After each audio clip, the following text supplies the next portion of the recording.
Hello everybody, welcome back to the channel. We're the Acheampong family and we make vlogs about our life in Ghana. You're probably wondering, where are we? Is this our new house? It looks nice, right? We're in Home of Age, a new furniture store inside the heart of Accra. Well, let me take you to what we're going to talk about today. It's a serious conversation, right? It gives me so much headache. We are stressed, you guys. We are stressed, and I'm going to tell you why. For the people who are new to the channel, we came about 1.5 years ago. Almost 1.5 years, yeah. Yeah, we came to Ghana just for a sabbatical at first. We thought we're just going to leave our European lives for a year and then return back. But what happened? Why are we still in Accra? Well, we basically decided to stay here in Ghana because we felt like the place and time where we are at the moment and the feeling is just better in contributing to a better life for us and especially for the kids. True. I think God really put something in our minds to be here because everything that's going on in the world right now, I think we are at a very good place. And to get to that point, I hope you are all safe. I hope you're all well. And please protect yourself and others. Well, let's get into the video of today because we broke the bank, you guys. A decision like that doesn't come easy. There are some things you have to keep in mind while enrolling your kids in the Ghanaian school system. And that is what we're going to talk about today, hoping to inform and help you. Okay, so what was our first experience when we came to Ghana? Well, we visited a lot of schools. Yes. We were based at Dansuman before. That's at the time in Dansuman. Yeah. We visited mainly local schools. Yes, in the area. we did. Which were very good schools. Yes, and they were also recommended. Some schools are very good stated. Yes. But we felt like there should be more than the local schools. So we went on roaming around and finding other schools, international schools or semi-international schools. Well, we thought were international schools. I will link it somewhere here. We had a whole video where my cousin explained the Ghanaian school system because it's quite different from Europe or wherever you're coming from. International schools does not mean they are international. It Not means necessarily. when they have a sign of an international school, it means they give one or more foreign languages. And that's when they are allowed to call themselves international. When we were moving from Dansuman to our new place in East Legon, we started looking for schools in East Legon, which we thought would be suitable for the kids. Yeah. We looked for a school which was not too big because in Dansuman the schools were huge. Yeah. And we felt like if Micah and Sophie will be in that school, they will get lost in the whole... They won't get lost, but it's just... I felt like they were too small to be in such a big school with like thousands or maybe 1,500 kids. Yeah. So we were looking for a smaller school where they could both go and they are in different age groups. So that was our priority, right? Yeah. A school where they felt like at ease and they could mingle very well with the children. Yes. In and a short period. Where they would not stand out too much. So we were also looking for a school where there were some international or mixed kids, right? Yeah. So at some point, we found that school and we thought we were very happy. The school... they follow the British curriculum. They follow the British curriculum and we thought that we didn't want to place them in a real international school where all kids are like foreign and there were like 1 or 2 Ghanaian kids because we came to teach them about Ghanaian lifestyle. We wanted them to be around... Surrounded with Ghanaian kids. Yes, so they can learn the whole experience. Yeah. So we found that school and we were quite happy. On paper, it looked very good, but then... Well, basically it changed in the same period we came, like maybe 2 weeks later, a lot of staff has been changed. Yeah. Okay, the school system changed. The school system changed, which affected the outcome of the school. Yeah. And we noticed that within the first 3 months. Yeah. It was very disorganized. It wasn't structured at all as it was first. And the structure came a little bit later, but not really to every parent's. There was a new principal, and she really tried her best to make the school better than it was before. But I think on paper, the school is very good.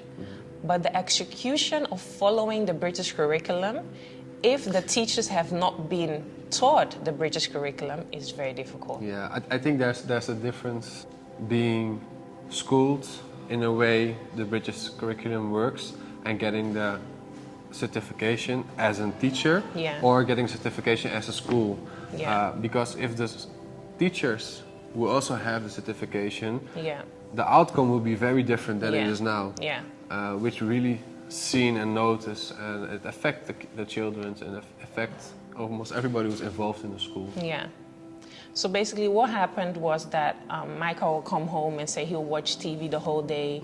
Did not have circle time.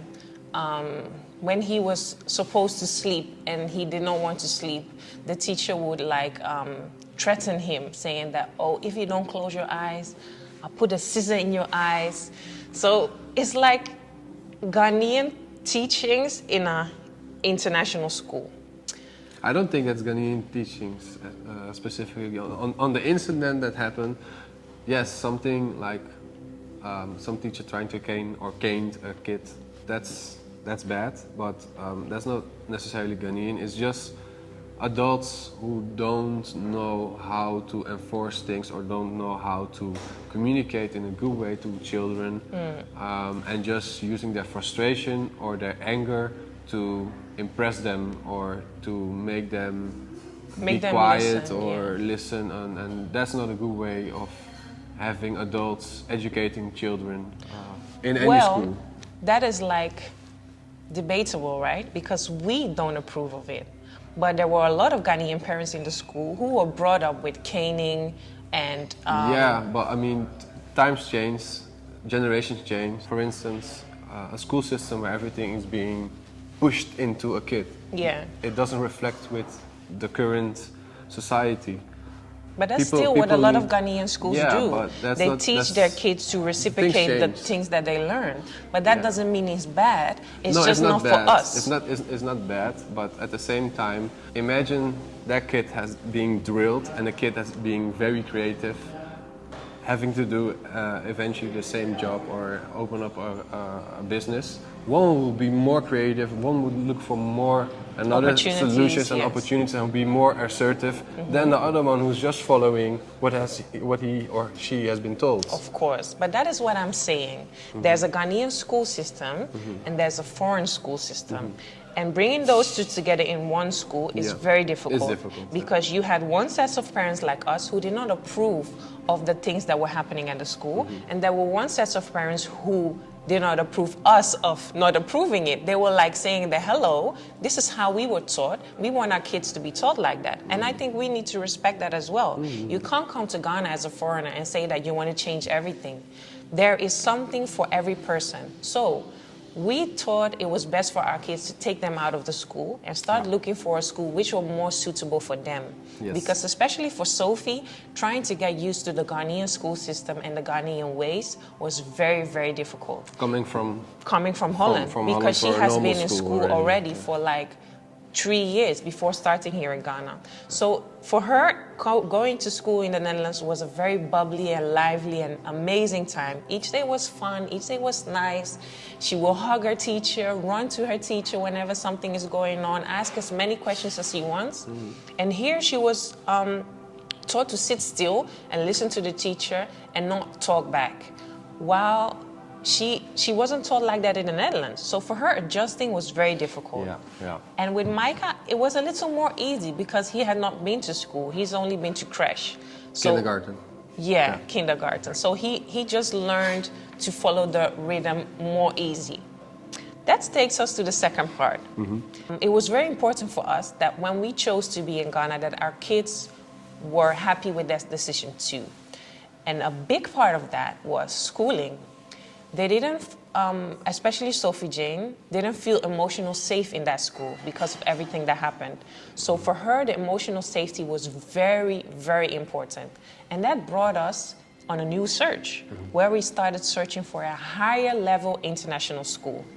Once we found it, we thought that, okay, Sophie, we will manage getting Sophie into that school and we will see about Micah. Yes. So now let's talk about the finance part, because Well, wait, before we go into that, I felt like, yes, we found something very good for Sophie Jane, but at the same time, I don't want Micah to be neglected on our choices.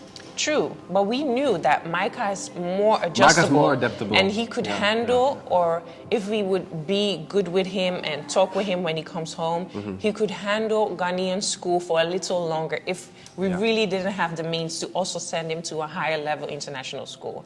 Because you will go and break the bank. So let me leave it to Kevin to explain the finance part of Ghanaian real international school system. Let me get you into this topic, school tuition fees. The prices really differentiated from the school depending on the type of school you want your kid to attend to. Let me take Sophie Jane as an example based on the primary level education. To make it very easy, 2 schools. In average, a local international school will charge you approximately for a whole year roughly $1,500 and an upscale standard international school with all the certifications in place will charge you approximately $8,000 per school year. So that's something you should really consider, think about, and see if it's possible, because in our case it's a lot of stress. And why is it a lot of stress? Well, simply we're not used to it. So in the Netherlands, school and education is free. And coming from that surrounding where we really don't pay anything for school, except for the field trips, things going to like museums or to theme parks, that's about roughly between $100 and $200 a year. Compared to Ghana, that's a huge thing which really impacts you, and that's something where you normally don't budget for. For us, budgeting for school fees, that's something new, and that's something that has really impacted our finance. So Kevin talked you through the cost of enrolling your child into the Ghanaian school system. But there are additional other costs you have to think of, and those costs can really add up depending on the kind of school that you're choosing. So really keep that in mind. Are you able to finance your child's school in Ghana? Is your child able to adjust to local Ghanaian school system, mid-class international Ghanaian school system, or high-class international school system? So you look at your child first, that is my opinion, and then look at your budget, and then see, are you even able to come to Ghana? So there's tuition fee. That is the fee you pay for a full year of your child's education. Then there's admission fee. That is what you pay to have your child in that school. You only pay once though, but it can be high depending on the school you choose. Then there's registration fee. That is all the paperwork and the forms you have to fill in. So then there's capital levy fee. That is for maintenance of the school. We have PTA fee. That is Parent-Teacher Association. The budget is used to fund meetings and other activities held by the PTA. There's stationery. Depending on the school you choose, you have to buy your own stationery for your children. That is books, there's pencils, crayons, whiteboards, all kinds of stuff your child needs. Then there's school uniforms. That's also variable on the school. How many uniforms do you need? Do you want additional socks or scarves or whatever? So it depends on your budget as well. Then there's lunch. In Ghana, I don't think that's too expensive. But also a cost you have to keep in mind, because if you have 4 kids, that can add up. Then there's transport, but that cost is variable. It depends on where you're coming from. So then there's extracurricular activities. Those are the activities like piano, karate, dance, or extra classes your child might want or need. Keep that in mind, because that is what makes them very happy. So those are the 10 costs you have to also think of before enrolling your child into Ghana. Do you think you can afford? It is a struggle, you guys. It is a struggle. But I'm sure with our help, you can get it. Hi, did you know we have a website where you can book a one-on-one consultation with us? For all your questions about coming or moving to Ghana, check www.acheampongfamily.com. It wasn't an easy decision to make. No, it wasn't. No. Especially when we're coming from Holland, and education in Holland, primary level education, secondary level education is ranked in the top 5. So keeping that in mind, we're not comparing those things with Ghana, but at the same time, we're here and we want to provide them with good quality education. So based on that, we decided that to bring them to a higher standard international school. Yes. Look at your child, then look at what is possible within your budget, and see if you're willing to do that in a new environment. Willing and able, because we only have 2. and we're already breaking the code. So what if you want to live in Ghana with 4? Anyway, just try and schedule the conversation. We will help you in the best way possible. Until then, see you in the next one. Bye. Bye.